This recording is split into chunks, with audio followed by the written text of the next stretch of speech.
नमस्कार मित्रांनो, मी शिवाजी गावडे, आपला मराठी विषय शिक्षक. मित्रांनो, आज आपल्या इयत्ता 9वीच्या पहिल्या लेक्चरमध्ये तुम्हाला मी आपल्या मराठी विषयाच्या प्रश्नपत्रिकेचे स्वरूप मी तुम्हाला पहिल्यांदा सांगणार आहे. मित्रांनो, आपल्या विषयामधली प्रश्नपत्रिकेचं स्वरूप जर आपल्याला व्यवस्थित माहीत असेल, तर आपण त्या विषयामध्ये चांगले मार्क मिळवू शकतो, गुण मिळवू शकतो. कोणत्याही विषयाची प्रश्नपत्रिका, त्या प्रश्नपत्रिकेचं स्वरूप, प्रश्न, त्याचं उत्तर, त्याचे सर्व गुण विभागणी आपल्याला माहीत पाहिजे. त्यासाठी आपल्याला त्या प्रत्येक विषयाची प्रश्नपत्रिका अगदी व्यवस्थित आणि रीतसर प्रश्न, त्याची उत्तरं, उपप्रश्न, कोणता प्रश्न आहे, कसा लिहायचा आहे, हे सर्वांना आपल्याला आधी माहीत पाहिजे. तरच आपण त्या विषयात चांगले मार्क मिळवू शकतो. तर मित्रांनो, आपल्याच या 9च्या पहिल्या लेक्चरमध्ये आपल्याला क्वेश्चन पेपरचं स्वरूप पाहायचं आहे. मित्रांनो, बोर्डानं 10वीच्या ठरवून दिल्याप्रमाणे आपल्याला 9वीचं सुद्धा क्वेश्चन पेपरचं स्वरूप सेमच आहे. एकूण प्रश्न आपल्याला 5 असतात. क्वेश्चन नंबर पहिला तुम्हाला सांगतो पाठावर आधारित असेल. क्वेश्चन नंबर दुसरा कवितेवर आधारित असेल. क्वेश्चन नंबर तिसरा स्थूल वाचनावर आधारित असेल. क्वेश्चन नंबर चौथा व्याकरणावर आधारित असेल. आणि क्वेश्चन नंबर 5वा तुम्हाला त्या ठिकाणी लेखन विभागावर आधारित असेल. त्यालाच आपण विभाग क्रमांक 1, विभाग क्रमांक 2, विभाग क्रमांक 3, विभाग क्रमांक 4 आणि विभाग क्रमांक 5 असं म्हटलं जातं. तर हे विभाग 5 तुम्हाला सांगितलेले आहेत. या 5 विभागामध्ये तुम्हाला त्या ठिकाणी 5 प्रश्न दिले असतात. त्या 5 प्रश्नामध्ये काय काय प्रश्न येतात ते आपण त्या ठिकाणी रीतसर पाहणार आहोत. एकूण मार्क तुम्हाला 80 मार्काचा पेपर असेल. 20 मार्काची तुम्हाला बोर्डाकडून ओरल घेतली जाईल. जशी 10वीमध्ये घेतली जाते तशी 9वीत आपल्या 9थमध्ये सुद्धा घेतली जाते. आणि 9चा आणि 10चा जवळजवळ प्रश्नपत्रिकेचं स्वरूप जवळजवळ एकच आहे. त्यात कुठल्याही प्रकारचा फरक नाही. तर मित्रांनो, आपण आता क्वेश्चन नंबर 1 रीतसर पुढे जाणार आहोत. मित्रांनो, तुमचं लक्ष पाहिजे व्यवस्थित, आणि तुम्ही त्या ठिकाणी हे ऐकून झाल्यावर किंवा ऐकत असताना लिहून घेतलं तरी चालणार आहे. चला, तर मग आपण त्या ठिकाणी विभाग क्रमांक पहिला, ज्याला आपण पाठावर आधारित त्या ठिकाणी उतारे येतात, त्यावर आपण व्यवस्थित पाहणार आहोत. मित्रांनो, क्वेश्चन नंबर 1 पाठावर आधारित असेल आणि त्या पहिल्या प्रश्नातील जो आहे तो कोणत्याही पाठाचा एक उतारा तुम्हाला दिला जाईल आणि तो उतारा तुम्हाला त्या ठिकाणी दिलेल्या सूचनेप्रमाणे सोडवायचा असेल. क्वेश्चन नंबर 1मध्ये जो आहे तो उतारा असेल, तो कोणत्याही पाठातला असेल, त्याला एकूण 7 मार्क असतील. 2 + 2 + 3 2 मार्काचं प्रश्न विचारला जाईल. पुन्हा 2 मार्काचा प्रश्न विचारला जाईल आणि 3 मार्काचं त्या ठिकाणी सोमत असेल. अशा प्रकारे त्या ठिकाणी एकूण 7 मार्काचा क्वेश्चन नंबर पहिल्यातला असेल. आता क्वेश्चन नंबर पहिल्यातला आहे तो सुद्धा तुम्हाला कुठल्या तरी पाठावर आधारित एखादा उतारा दिला जाईल आणि त्या उतार्यावर तुम्हाला प्रश्नाची उत्तरं लिहायची असतात. त्याच्यामध्ये सुद्धा एक आकलन 2 मार्काला, दुसरं आकलन 2 मार्काला आणि तिसरं जे आहे सोमत अभिव्यक्ती, की तुम्ही तुमच्या स्वतःनं उत्तर ते लिहू शकता स्वतःच्या मनानं, तर ती सोमत अभिव्यक्ती 3 मार्काला असेल. म्हणजेच काय, 3 प्रश्न असतील. पहिला प्रश्न आहे त्या ठिकाणी मध्ये उतार्यामध्ये आहे 3 प्रश्न. 3 प्रश्नापैकी त्या ठिकाणी आकलनाचे 2 आणि 1 सोमत असेल. परत पहिल्यातला जो आहे तो सुद्धा पाठावर आधारित असेल. उतारा त्याच्यामध्ये 2 आकलनं असेल आणि 1 सोमत असेल. त्याच्यानंतर क्वेश्चन नंबर 1मधला जो आहे, आ आणि ई मात्र तुम्हाला त्या ठिकाणी 4 मार्काला असेल आणि 4 मार्काचा तो तुम्हाला अनसीन उतारा विचारला जाईल. 2 पाठावरचे आणि 1 पाठाच्या बाहेरचा उतारा विचारला जाईल. तर त्या पाठाच्या बाहेरचा उतारा जो विचारला जाईल, त्या उतार्यावर तुम्हाला 2 प्रश्न असतील. ते तुम्हाला उतारा पाहून लिहायची आहेत. तर आपला हा पहिला प्रश्न झाला. मी पुन्हा एकदा सांगतो, प्रश्न क्रमांक पहिल्या 3 उतारे असतील. 2 पाठावर आधारित असतील आणि 1 त्या ठिकाणी पाठाच्या बाहेरचा असेल. पहिल्याला 7 मार्क आहेत, दुसऱ्याला 7 मार्क आहेत आणि अनसीन जो उतारा आहे, पॅसेज आहे, त्याला 4 मार्क आहेत. असे एकूण 7 + 7 + 4 14 आणि 4 18 मार्काला प्रश्न क्रमांक पहिला आहे. आता आपण मित्रांनो प्रश्न क्रमांक दुसऱ्याकडे चाललो आहोत. प्रश्न क्रमांक दुसरा आहे कवितेवर आधारित, त्यालाच विभाग दुसरा म्हणतात, त्यालाच पद्य विभाग म्हणतात. तो प्रश्न क्रमांक दुसरा एकूण 16 मार्काला आहे. त्यातला पहिला क्वेश्चन नंबर दुसऱ्यातला आहे, तो तुम्हाला विचारला जाईल की खालील कविता वाचून प्रश्नांची उत्तरं द्या, कृती करा किंवा सांगितलेल्या सूचनेप्रमाणे कृती करा, उत्तरे द्या. तर ती कविता तुम्हाला छापलेली असेल, कविता दिलेली असेल, पूर्णतः जशी पुस्तकामध्ये असेल तशी कविता दिली असेल आणि त्या कवितेकडं तुम्हाला पाहून प्रश्नाची उत्तरं लिहायची आहेत. तर तिथं तुम्हाला 4 प्रश्न विचारले जातील. पहिला प्रश्न त्या ठिकाणी कविते विचारला जाईल 2 मार्काला, दुसरा प्रश्न 2 मार्काला कवितेवर आधारित, तिसरा प्रश्न कवितेच्या ओळीचा अर्थ असेल, भावार्थ असेल आणि चौथा प्रश्न असेल सोमत.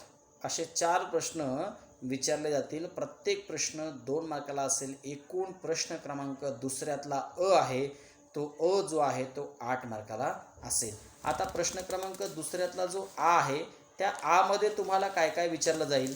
तर मध्ये बघा, तुम्हाला मी सांगतोय प्रश्न क्रमांक दुसऱ्यातला तुम्हाला कोणत्याही म्हणजे तुम्हाला तुमच्या 9th मधल्या 9वीच्या पाठ्यपुस्तकातील कोणत्याही 2 कवितेंची नावं दिली जातील.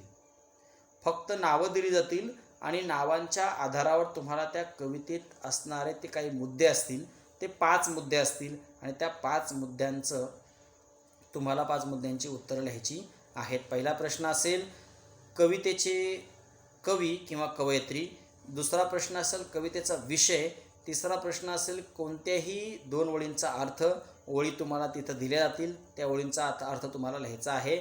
चौथा प्रश्न असेल प्रस्तुत कविता तुम्हाला आवडली का, आवडली असेल तर त्याची कारणं आणि आवडली नसेल तर न आवडण्याची कारणं तुम्हाला लिहायची आहेत.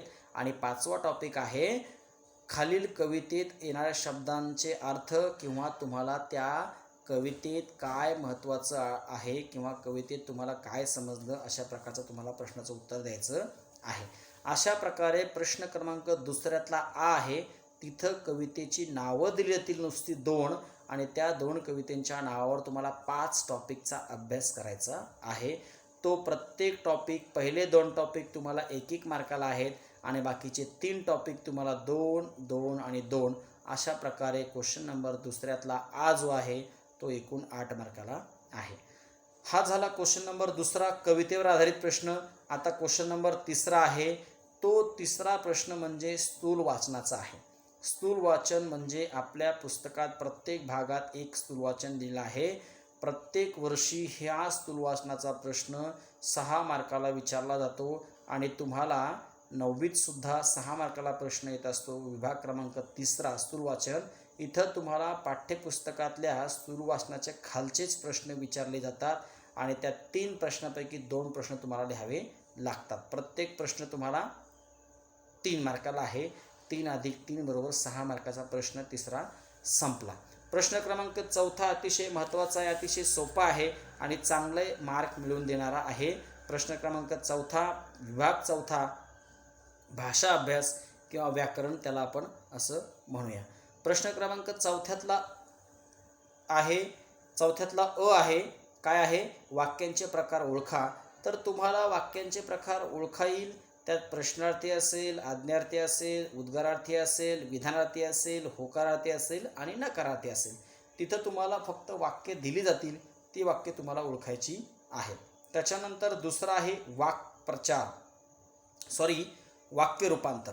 वाक्य रूपांतर म्हणजे काय, तर तुम्हाला प्रश्नार्थी, आज्ञार्थी आणि उद्गारार्थी ही 3 वाक्ये तुम्हाला विधानार्थी करायची आहेत आणि दुसरं आहे होकारार्थीचं नकारार्थी करायचं आहे आणि नकारार्थीचं होकारार्थी करायचं आहे. वाक्य रूपांतराचा दुसरा प्रश्न आहे प्रश्न क्रमांक 4 दुसरा टॉपिक. तिसरा टॉपिक आहे वाक्प्रचार. आता वाक्प्रचार कुठले विचारले जातात, तर तुमच्या पाठ्यपुस्तकातला स्वाध्याय जो आहे त्या स्वाध्यायातले तो वाक्प्रचार खाली येतात, तेच तुम्हाला वाक्प्रचार विचारले जातात. वाक्प्रचार एकूण तुम्हाला 3 विचारले जातील. 3 पैकी तुम्हाला 2 लिहायचे आहेत. प्रत्येक वाक्प्रचाराला 2 मार्क आहेत.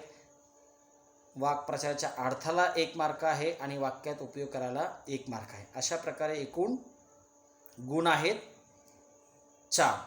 प्रश्न क्रमांक 4 संपला. आता आपल्याला आ कडे जायचं आहे.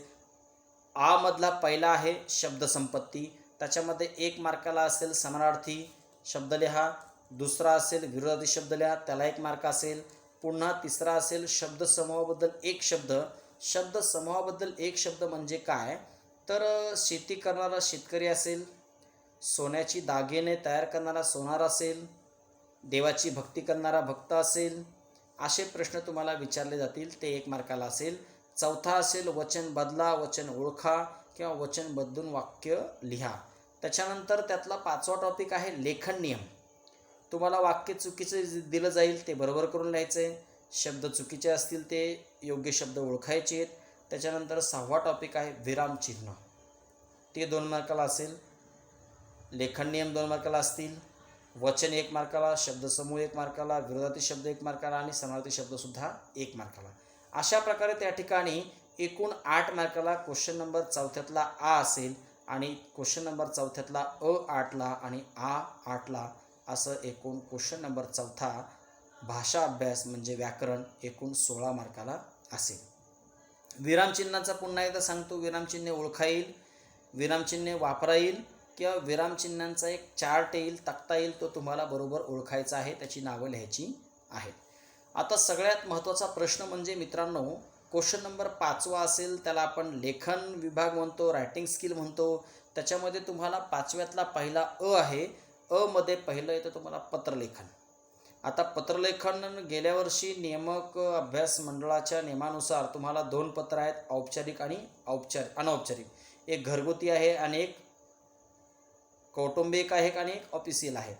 अशा प्रकारची 2 पत्र तुम्हाला विचारले जातील, औपचारिक आणि अनौपचारिक. तर या ठिकाणी तुम्हाला पत्र असं विचारलं जाईल, त्या 2 पत्रात तुम्हाला 1 पत्र लिहायचं आहे. मागणी असेल, तक्रार असेल, विनंती असेल किंवा अभिनंदन असेल, या 2 पत्रापैकी तुम्हाला 1 पत्र लिहायचं आहे. पत्रालाच ऑर पत्र आहे एकूण 6 मार्काला. पत्रालाच ऑर क्वेश्चन आहे सारांश लेखन. आता सारांश लेखन तुम्हाला कुठलं येईल, पाठीमागच्या काही वर्षापूर्वी तुम्हाला सेपरेट उतारा दिला जायचा, आता उतारा सेपरेट दिला जायचा नाही, दिला जात नाही. तर प्रश्न क्रमांक 1 मधला जो ई उतारा आहे, प्रश्न क्रमांक पहिल्यातला ई आहे, जो अनसीन उतारा आहे, त्या उताराला वाचूनच तुम्ही सारांश लेखन करायचं आहे. त्याच्यानंतर क्वेश्चन नंबर 5व्यातला जो आहे आ मध्ये 3 टॉपिक असतील. त्या 3 टॉपिकमध्ये असतील कथालेखन, बातमी लेखन आणि जाहिरात लेखन. या 3ही टॉपिकला, प्रत्येक टॉपिकला 5 मार्क आहेत. या 3 पैकी तुम्हाला 2 टॉपिक लिहायचे आहेत. या 2 टॉपिकला तुम्ही प्रत्येक एक टॉपिक 5 मार्क आहेत, म्हणजे क्वेश्चन नंबर 5व्यातला आ आहे 10 मार्काला. कथालेखन, बातमी लेखन आणि जाहिरात लेखन या 3 पैकी तुम्हाला कोणतेही 2 सोडवायचे आहेत आणि ते अगदी व्यवस्थित चांगले सोडवले तर तुम्हाला पैकीच्या पैकीसुद्धा मार्क मिळतात. त्याच्यानंतर क्वेश्चन नंबर 5व्याचा ई आहे, शेवटचा प्रश्न आपल्या प्रश्नपत्रिकेतला अतिशय महत्त्वाचा, निबंध लेखन. त्यालाच आपण त्या ठिकाणी लेखन कौशल्य असं म्हणतो. आणि लेखन कौशल्यामध्ये सर्वात महत्त्वाचा निबंध 3 प्रकारचे विचारले जातात. निबंध आपल्याला एकूण 8 मार्काला आहे. 8 गुणांपैकी आपल्याला 7 गुणांपर्यंत मार्क मिळू शकतात, गुण मिळू शकतात. परंतु तो तुमचा निबंध अतिशय सूत्रबद्ध, व्यवस्थित, विषयाला धरून, मुद्द्याला धरून असला हवा पाहिजे. विषयाची सुरुवात चांगली केली पाहिजे. म्हणजे एकूण तुम्हाला सांगायचं झाल्यास की लेखन विभागामध्ये म्हणजे प्रश्न क्रमांक 5व्यामध्ये सगळेच विषय, पत्र अतिशय मुद्देसूद लिहिलं पाहिजे, विषय व्यवस्थित टाकला पाहिजे, विषयाची ओळख चटकन झाली पाहिजे, थोडक्यात आणि अचूक भाषेत तुम्हाला पत्र लिहिता आलं पाहिजे. कथा सुरुवात चांगली पाहिजे, मध्य चांगला पाहिजे, शेवट चांगला पाहिजे, कथेला नाव योग्य पाहिजे, कथेचा शेवट चांगला झाला पाहिजे, बातमी अशी अतिशय प्रभावी पाहिजे, बातमीमध्ये थोडक्यात आणि मुद्देसूद बातमी आली पाहिजे, कथासुद्धा, बातमीसुद्धा आणि जाहिरातसुद्धा एकदम आकर्षक पाहिजे, सुंदर पाहिजे, देखणी पाहिजे. आणि तसाच निबंधसुद्धा सुरुवात चांगली, मध्य चांगला आणि शेवट चांगला, प्रभावी वाक्य, स्टेटमेंट, कविता, सुविचार, थॉट्स त्या निबंधामध्ये आले पाहिजेत. म्हणजे मला तुम्हाला एकवट काय सांगायचं की लेखन विभाग जेवढा तुमचा प्रभावी आणि चांगला असेल, सोपी आणि साधी भाषा असेल, तर लेखन विभागात तुम्हाला पैकीच्या पैकी गुणसुद्धा मिळवता येतात. आता आपण त्या ठिकाणी प्रश्न क्रमांक 5व्यातला ई लेखन विभाग पाहत आहे, कौशल्य पाहत आहोत, लेखन कौशल्य पाहत आहोत. तेच निबंध लेखन पाहत आहोत. निबंध लेखन एकूण तुम्हाला 3 प्रकारचं असेल. पहिला असेल वैचारिक लेखन, दुसरा असेल आत्मकथन आणि तिसरा असेल प्रसंग लेखन. या 3 पैकी तुम्हाला एक निबंध निवडायचा आहे आणि सांगितलेल्या नियमाप्रमाणे सांगितलेल्या मुद्द्यांना धरून तुम्हाला निबंध अतिशय सुंदर आणि चांगल्या प्रकारे सोप्या भाषेत लिहायचा आहे. निबंधाला मार्क आहेत एकूण 8 आणि 8 पैकी 8 सुद्धा काही विद्यार्थ्यांना मिळतात. परंतु तुम्ही तसं निबंधाचं तुमचं लेखन पाहिजे, भाषा पाहिजे, व्यवस्थित उदाहरणं पाहिजे, सर्व मुद्द्यांचा व्यवस्थित विचार झाला पाहिजे. सुरुवात चांगली, मध्य चांगला आणि शेवट चांगला असेल तर तुमच्या निबंधाला पैकीच्या पैकी गुणसुद्धा मिळतात. अशा प्रकारे आपण इयत्ता 9वीमधलं त्या ठिकाणी प्रश्नपत्रिकेचं स्वरूप म्हणजेच इयत्ता 10वीच्या प्रश्नपत्रिकेच्या आधारित ते पाहिलेलं आहे. तर पुढच्या लेक्चरमध्ये त्या ठिकाणी आपण पुढच्या टॉपिकवर जाणार आहोत. धन्यवाद.